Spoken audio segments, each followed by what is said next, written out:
There we go. These are really funky. We're special, obviously. Yeah. Okay, so we're here to talk about something pretty exciting, in my opinion. It's all about customer experience. We heard a lot about that from Chiara. Fantastic presentation. And that video at the end, you know, because for me, I can't separate customer centricity apart, you know, away from customer experience, because customer experience is what it's all about. And it makes you, if you start to focus on customer experience, then suddenly you are focusing on the customer. So it's a wonderful little trick, isn't it, really? So, yeah, just a quick little introduction of all of us. So Kath, from Holistic Email Marketing. We're an email marketing consultancy. We take the holistic approach, hence the name, which means that we don't just focus on email, but we look at the whole customer journey, and therefore we're very, very focused on customer experience.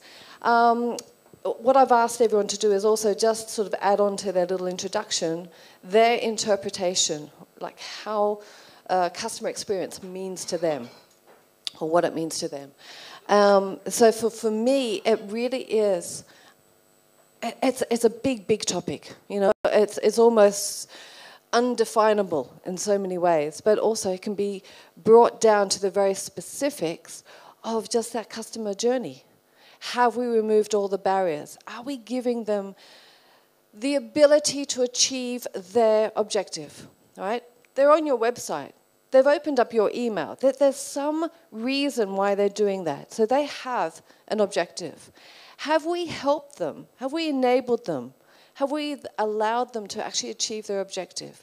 If we have, and they still go, yeah, okay, great, done and dusted, then we've done our job. And, of course, that's at the very basics. Then we can go and expand upon that and get that customer loyalty. We'll get that sort of, oh, it's a great experience. Because at the end of the day, I do believe that what we're going to end up doing is competing not just on price, but we're competing on the experience. You know, and we just heard that then too. You know, North Face is very much focused on the brand, getting that customer experience, getting that loyalty, and really, really being creating a meaningful relationship. And I think that in the end is what we're going to end up competing on. Why would they go to you as opposed to your customer if you're offering the same price?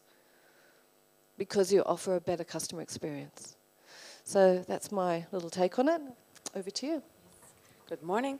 My name is Bouwman. I'm from Holland, and I'm a self-employed online marketer. My background lays particularly in the persuasion, neuromarketing area. So I'm really focusing on behavior based on unconscious way of biases. Yeah. So I don't know if you're familiar with persuasion techniques, but it's about emotion, intuitive behavior, and how to give the right triggers on the right moments. And when you validate it with data, you can make behavior more predictable. So that's my challenge, and my slogan in this is making digital more human. And I think that's what the customer experience also is about. Hi, Millers. My name is Amir Khadim, and I work with Qatar Airways in Doha, Qatar. So, which is like maybe 6.5 hours of flight from Zurich, so not too long. I'm glad to be here with a room full of people who are as afraid of GDPR as I am. Misery loves company. My take on the customer experience is that, see, actually, for every single thing or service the customers buy an experience. Maybe when you're paying for a first-class ticket, if you ever pay, it's not just a fancy seat that you're buying. You're buying, you know, a sense of, one, you want to feel important. You want to be respected for your choice. You want to tell people that, you know, you are at a place, you are accomplished. So at that stage, at every single touch point, it shouldn't start from once you get into the plane and you get to your fancy seat, actually. that experience should start being delivered from the moment you have booked that ticket, or maybe even before, from the moment that we identify you as one of the prospects for that thing. So it's, for me, it's, the customer experience is putting yourself in your prospective customer's shoes. Marry that knowledge with your marketing knowledge / your operational knowledge, and then let the magic happen. Let, you know, start thinking about how are you going to take this customer and his actual, just like Linda said, you know, what motivates them psychologically, and start delivering it from the point go. That's my take on the customer experience. Hi, I'm Mark. I'm a database marketer for Knab. I used to be a data analyst too, also for KPN, a telecom provider. And I have market research and client research in my portfolio as well, which is very interesting because that's why I know also the qualitative feedback from our customers with a direct feedback loop, and also the quantitative data. And I use that to build really relevant segments and relevant messages for our customers. If you look at customer experience, in my view, it's every contact that a person has with the company. So even if you look at email, that's a very direct contact. Also the service desk or the store is very direct. But I also use my data to provide insights to our ATL department for building the television and the radio ads. And we're also monitoring the word-of-mouth communication. So we're asking our customers when they join a company, how did they hear from Knab, and what did their friends and acquaintances tell them about Knab. Which is really interesting because most of the time it's quite different than the company that we actually think we are. So in that way we try to manage every experience with the company, which is more about the story and the relevance and the help we can provide as a company, and in that way try to get them to buy a product from a company. Great. Okay, so you know who we all are and where we stand really on the topic. Actually, I'd love to pick up from what you were saying, Amir, about you know, the experience starts before the actual experience starts, right? Which means we have to define what kind of elements you know, contribute to customer experience. So, you know, I think that customer centricity is absolutely integral, right? Personalization is as well. But then, from what you were saying, multi-channel, right? So therefore, whether it's your email, whether when they come back on the website, they can log into their account, it's personalized to all of their... Can you give us a little bit more insight into that process? Sure. So customer centricity, of course, is at the center. For us as well, and for any marketer is worth its salt, because customer centricity would be the philosophy that, you know, that would guide every single action from then onwards. The multi-channel, be it and on every single channel, actually, then the personalization part as well. So for me, when we are putting the customer at the center, as I said, we're putting ourselves into the shoes of the customers and seeing exactly what does that customer or a customer of this particular profile wants.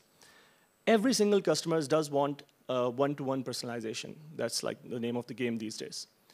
To achieve that, we have to have these huge lists of, so right now, of course, when we talk about the customer journeys, we think about in terms of, initially we used to think about, okay, there is a customer journey. Then there were, moving forward, there were personas.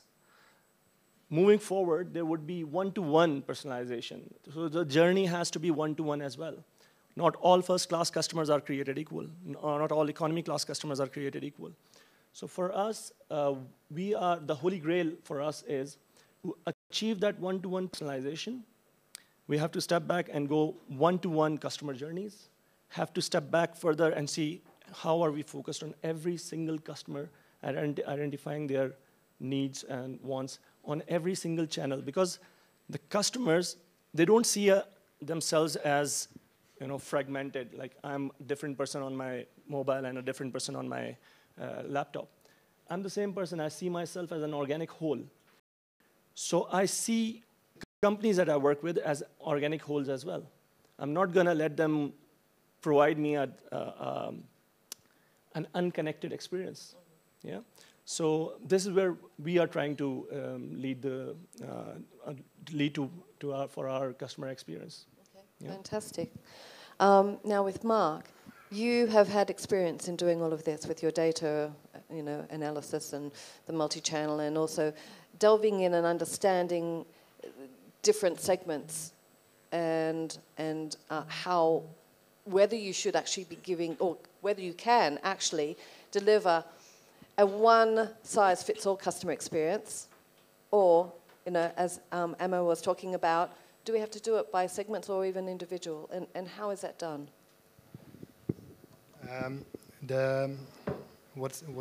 For us, we stepped away from making personas, because personas are, when you create them, they are immediately wrong.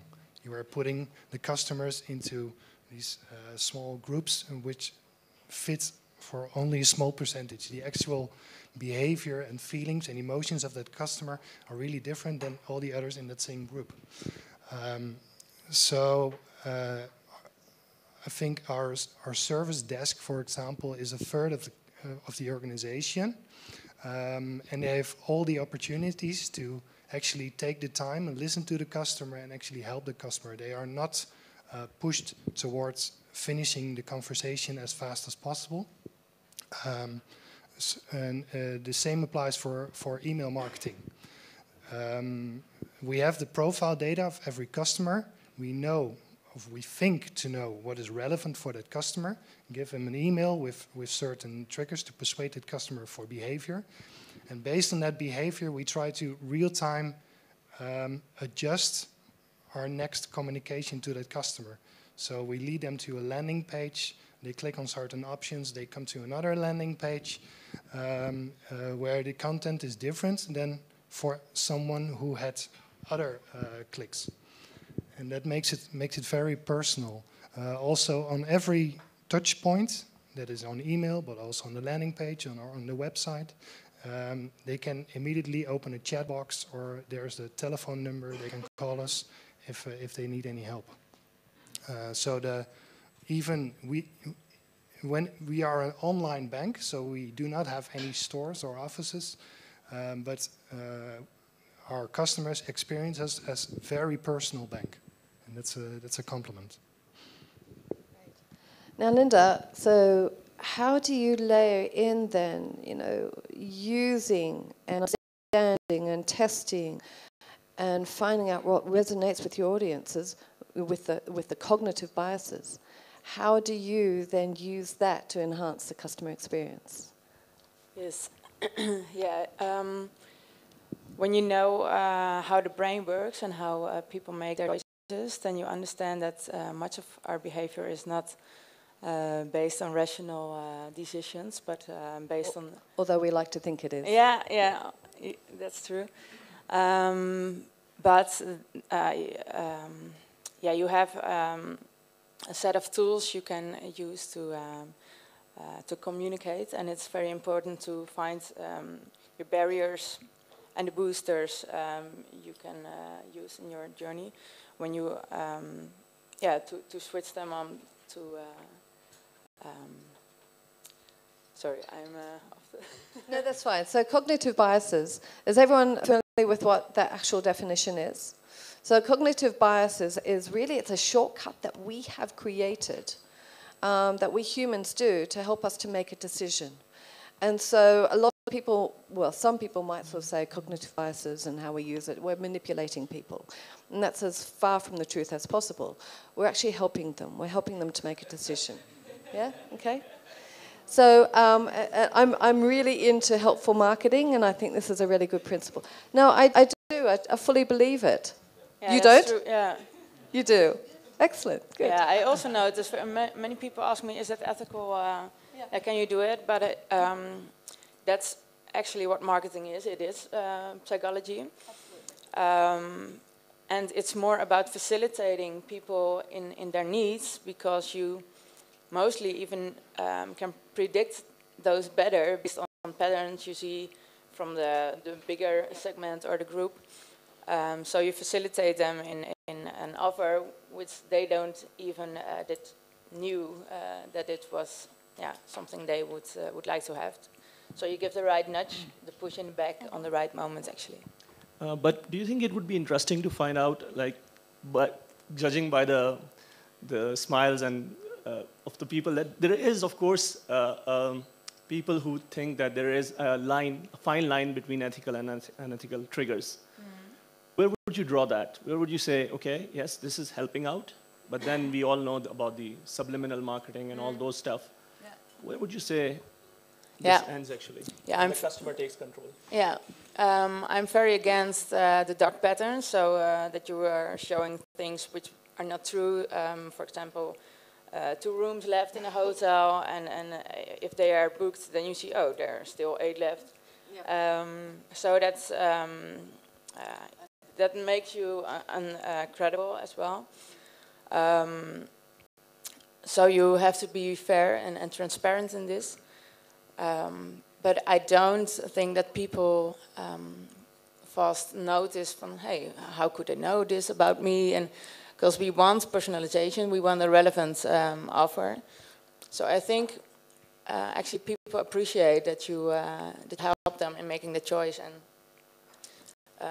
for example, when you notice people come around 8 times on your site, and the 5th times they make the booking, that's a pattern you notice, then you can make the conclusion, oh, okay, that 5th time we make it more that scarcity trigger. Oh, it's only today we have this offer or something. So you can make use of persuasion triggers on the right moment. Thank you. So as far as your experience goes with people, because I've been saying this for years and years and years, let's bring marketing back into email marketing, because I feel that email marketing as a channel, we tend to be very technology driven, and that's not saying anything against technology companies. You guys are awesome. But the bottom line is that we tend to rely very much on technology to create our strategy, rather than we create our strategy and then rely upon technology to actually bring that strategy to life. Now, if we start with the strategy side of things, then we're going to start with the customer, right? If we start with the customer, then we're going to be looking at these cognitive biases. We're going to be working out how can we help them. And then we're going to be using the technology to be able to deliver that one-to-one personalization, the wonderful testing and everything like that, to be able to bring it to life. So what's your experience in finding that people are leading with the desire for customer centricity? That was a good word. I was going to make up a new one. Versus starting with technology and going, oh yeah, well, we could also just try this, you know, as almost like an afterthought. What's your experience with that? Yeah, I think those two are going very hand in hand, because technology facilitates it in chatbots, for example, or the machine learnings who can make better predictions. So I think the one cannot act without the other, and they need each other to have the strong combination to get the best message on the right moment to that individual. Yeah. And I know you use it too, don't you, Mark? Because you guys work together occasionally. Is that correct? Yeah. Well, Linda has joined our company for I think 2 months ago. Yeah. So that's nice. I haven't worked with her before, but it's nice to join this panel. I find it really difficult in our company to actually combine all the technologies. So the email marketing platform is one platform. We have our own CRM system, which can send system emails and system SMSs. We have the online marketing department, our website, and it's rather difficult to combine all these together and create one single consistent message for a customer. So we're not there yet. You say you have to start with the customer and strategy and what you want, but at this moment the technology is given certain limitations to that.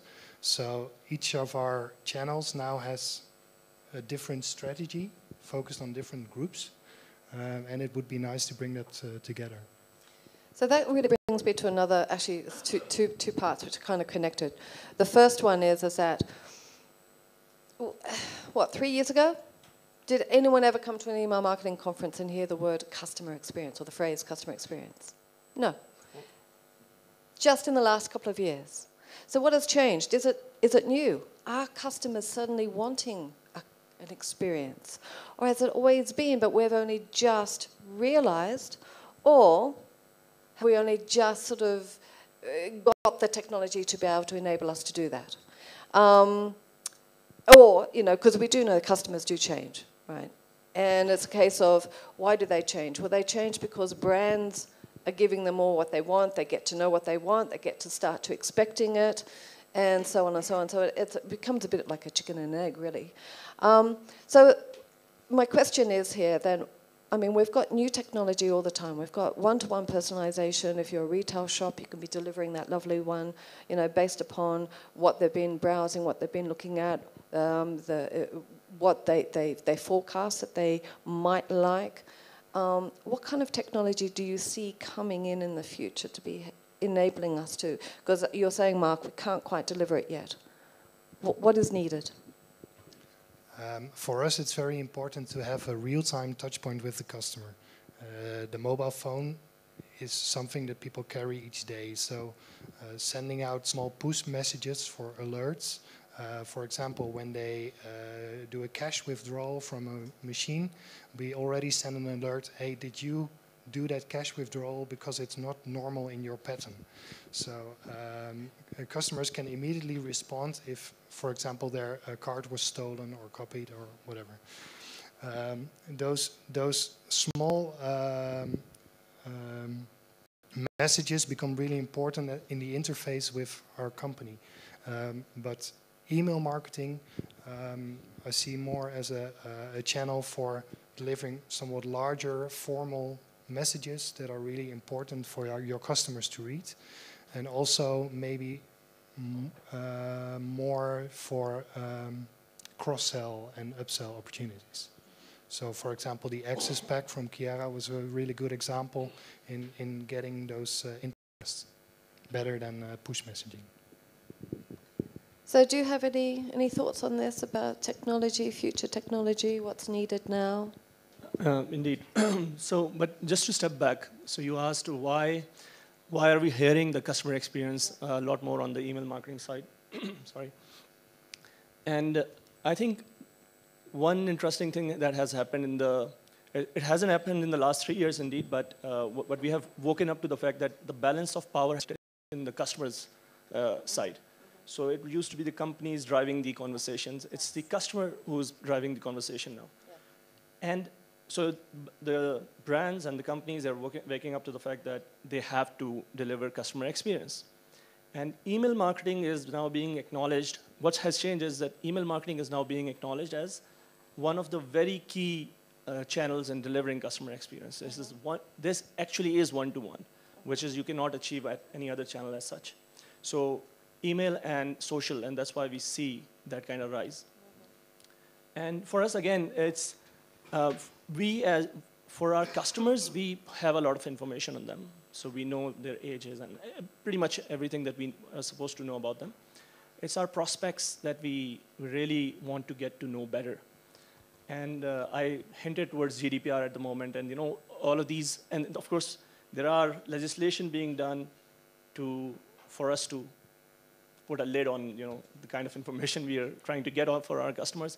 And I think this is going to be a challenge to how exactly we balance between what is required to know to deliver that customer experience, and until when is it required, because we also talk about when this information becomes irrelevant and we're still holding on to it or not.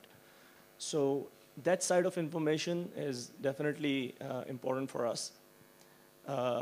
In terms of how, if we let the technology become, technology supersede the strategy, I would say the technologies are also built by very smart people. And they see a need in the market first, and then they build the technology. Otherwise, they'll be, yeah.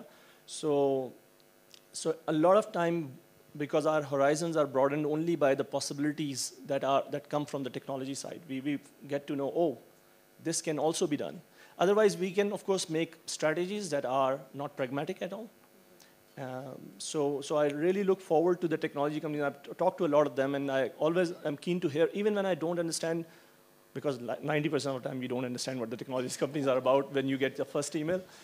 I still like to spend some time with them understanding where they're coming from, because a lot of time there's some technology developed for a different purpose altogether can be used. With my experience as an airliner, I can really, I know what you're saying is wrong, but it can be applied somewhere else in my industry. Okay. Yeah.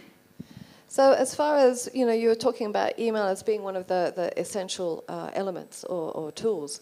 Channels being used for customer experience. I'm fully in agreement with you about that, because my theory is that if we just look at it, and I'm not talking about the overarching customer life cycle journey, but I'm talking about just the customer journey that we initiate, because we are using email marketing, which is a push channel.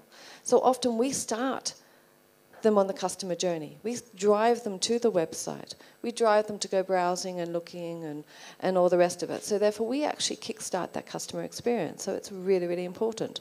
And as you said, email is, for the now, it's one of the easiest channels to be personalizing, because we use the unique ID, whereas website one, unless you're already logged in or anything, often it's just using cookies. And cookies are only personalizing to the device or, So if we look at it from that perspective, what we're doing is really, really important. So we really need to nail it.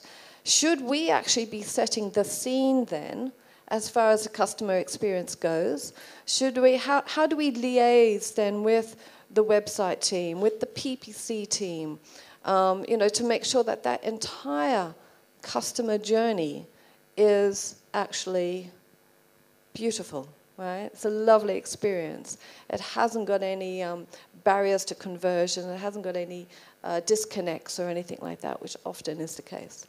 Have you guys had any experience in doing anything like that, or you're still very much just working with the email team? Yeah, I told someone yesterday, I don't know who, but I think that what I see in companies, that the development is that as an email CRM team, we are taking in more of the online marketing piece, so building more pages and personalizing the content on the web pages. Nice. Yeah. And I think the online marketing department is working more and more with the data department in making good prediction models, in retargeting campaigns, good AdWords campaigns. So there's not so much cooperation yet, but we're trying to learn from each other, and that's a good thing. Yeah, I mean, when we're having our quick little discussion last night, we were talking about the silos. We're all very familiar with the channel silos, and that actually does cause disconnects within the customer experience and the customer journey. And that, I think, is one of the big. We're talking about what elements do we need to have to create a successful customer experience, and I think that is breaking down those silos, and hence why we do the holistic approach, and we try and do that. So I'm going to open it up for questions. You guys want anything else to say in particular? Because I'm sure we've still got lots to talk about. It's a huge topic. You happy with that?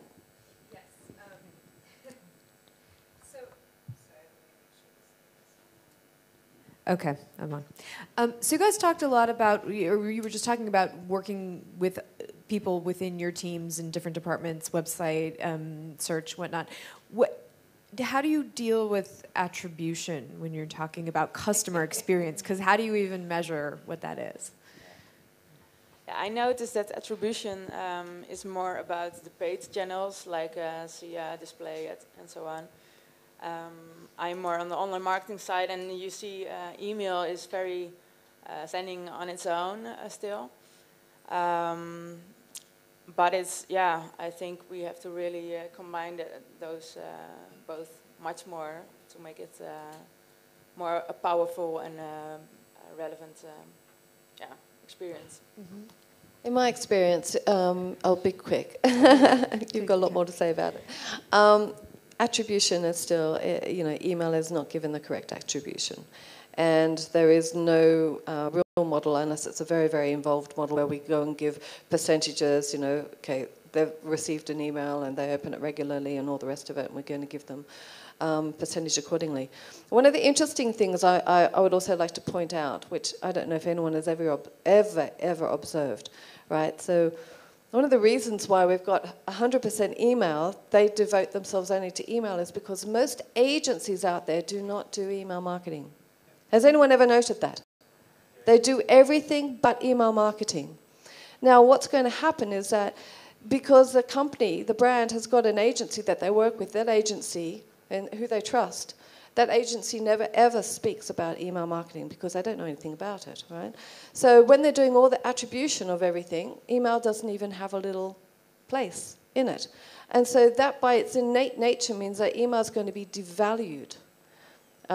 And that often happens just by the first and the last click attribution as well. We all know, I mean, I say this every time I think I come here.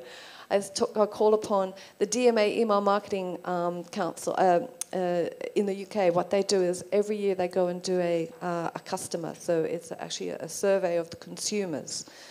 And they ask the consumers, what are the top 3 things that you do when you receive an email? Now, what happens is, click, of course, is number 1. But number 2 and number 3 is actually save the email for later, or go to the brand via another route, usually PPC or organic search, which means that we, email marketers, are not getting it. Now, that was up to 48% of people say that they do that. Now, if we go and work out, even if we're using first click attribution or last click attribution, we're screwed basically there. So attribution is incredibly difficult. We were talking about our dream of attribution last night, weren't we? But I'll hand it over to you. So for us, indeed, we think that the attribution part, we should be attributed a lot more than we are being attributed at the moment. So technologically, we cannot prove so far if email is that important. But we see it from like the day-to-day work, and we see from the strategies that as a company, we value email a lot, even despite it being 10% for 12% of our overall sales. We value it as our most important channel. We think that once a customer shifts to emailing, we don't have to get the same customer out from the from an SEM ad, which is going to be a huge cost saving. So if we only stick to the attribution part, technologically, we have not been able to answer it. And we have gone through around in circles for a lot of time. We have tried going towards the, we have tried multiple attribution models. But I think now we have settled on, yes, email is important. Yes, email should be driving the conversations because email is the starting point and not a delivery channel only, but it's also, it leads you to a landing page, which has to be consistent with the email message. And then the landing page takes you to the product offer, which should be consistent with the initial set of, initial frame of mind that you have put in your customer in with your email. So, yeah, again, to reiterate myself for the 3rd time, technologically, we're not there with the attribution models. But as a company, we understand the importance of email for us. And we give it its due share. I'd love to hear from anyone but Della. No, Anna Kitty. No, but after Della, I'd love to hear from anyone who does have something that works really well. I've got Della. I've heard Della on his attribution, so there might be something there. I was actually going to ask Amir a question. Oh, were you? Yeah, because I like to fool people half the time. Delaquist, Alchemy Works. Amir, it's interesting. You guys do all kinds of stuff like sponsorship, right?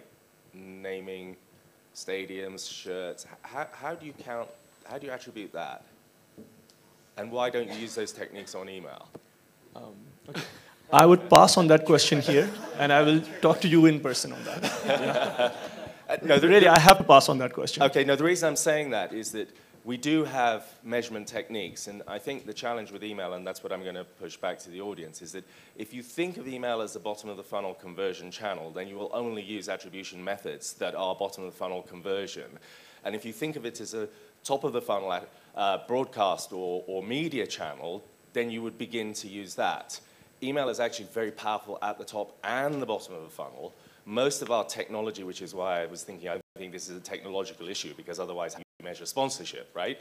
And so the point I was pushing back was that I think we do have it, but what we're doing is we're using bottom of the funnel tools to try and measure top of the funnel activity, and that's the challenge. And I'd love to hear what you want to share with me afterwards. So, sure. Off list. And the shirts look great. Really, they do. They do. Amir, you were talking about thinking about the customer experience from the beginning to the end. When you're thinking about that, is it from the moment that they're booking? Is it from like once they get onto the plane and to step off? Like, what do you define as thinking about it from the customer's point of view? No, definitely not when they get on the plane. As I said, it has to start even before they book, because as soon as we have identified a prospect customer and we know what is the lifetime value of this customer, not lifetime value, but even for the next booking, what is he interested in? Is he interested in a ticket from Switzerland to Bangkok in business class? It's a different customer. We have to treat them differently. So I wouldn't say that we are even nearly there on, getting to provide customer experience. Because see, every single customer experience has to add value to what the customer needs, what the customer is giving us hints for. So if I send him an email which is as generic as another one, if it doesn't take away from the experience, at least it misses the opportunity to bank on that experience. It misses the opportunity to amplify that experience. So we would like to start from the very beginning, where we are not even showing them the same retargeting ads that we are showing to other people. We're not sending them first email has to be different as compared to what we send to an economy class customer. No offense to any economy class customers, of course they are the largest base. What I'm saying is, even within the economy class customers, we have to make further segmentations. But Mark has already said that we shouldn't be looking at the personas even. And this is what I said as well. Beyond the personas is the one-to-one communication. And whether we achieve that thing anytime soon, that's a question. That's a technological question again. But that's the goal, ultimately. Mark, you're nodding your head. Yeah, well, for me, the whole customer experience is very much like having relationships with people. It's like Chiara said, you want to have a long-term relationship. You want people to that they fall in love with the company.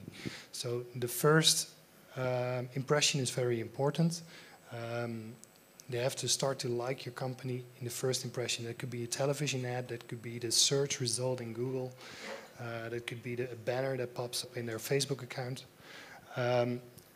They should really like that and get interested in the company, and then you can build further on that experience. Because that first experience plants the seed in your brain on how you measure all the further experiences. And in order to attract a big group of people, all those experiences have to be different for those people, but they also have to come from your DNA, from your identity, so you can show who you really are. So that's based on values and based on images of yourself. I think that's really important. And just to add on so I have really long answers, I know, but sorry about that. It's fine, go ahead. Just to add on that part where the actual getting onto the plane and that experience is more of a taste factor, actually. So if you don't provide that, of course, nothing flies. But that becomes just a maintenance factor. You have to have a very good product over there. But all the amplification factors happens before or after. It's the core product becomes just a core product, but the actual wow factors are going to be added either before or after. This is how we see it. And does having loyalty program as as an airline help with that, I imagine? Definitely, of course. The loyalty program helps with that. But then loyalty programs also have sort of productized, have been commoditized as such. So we have to look for the same kind of excellence in the loyalty program as well. It's just not give them points and just like Chiara also mentioned, it has to be with the brand DNA and all. Amir, I have a question for you. I was thinking about Ryanair. You know that company? Yep. Yeah, they're very different from Qatar Airways. They're a prize fighter. They're trying to squeeze in as many people as they can on a plane. At least that's my experience. So if you look at the price they're asking for a flight, can you say that they deliver a good customer experience? See, even there, they have to work on the customer experience because Ryanair is not going to be alone. There's Germanwings, Eurowings, and all those. And of course, the category and the customer expectations are different.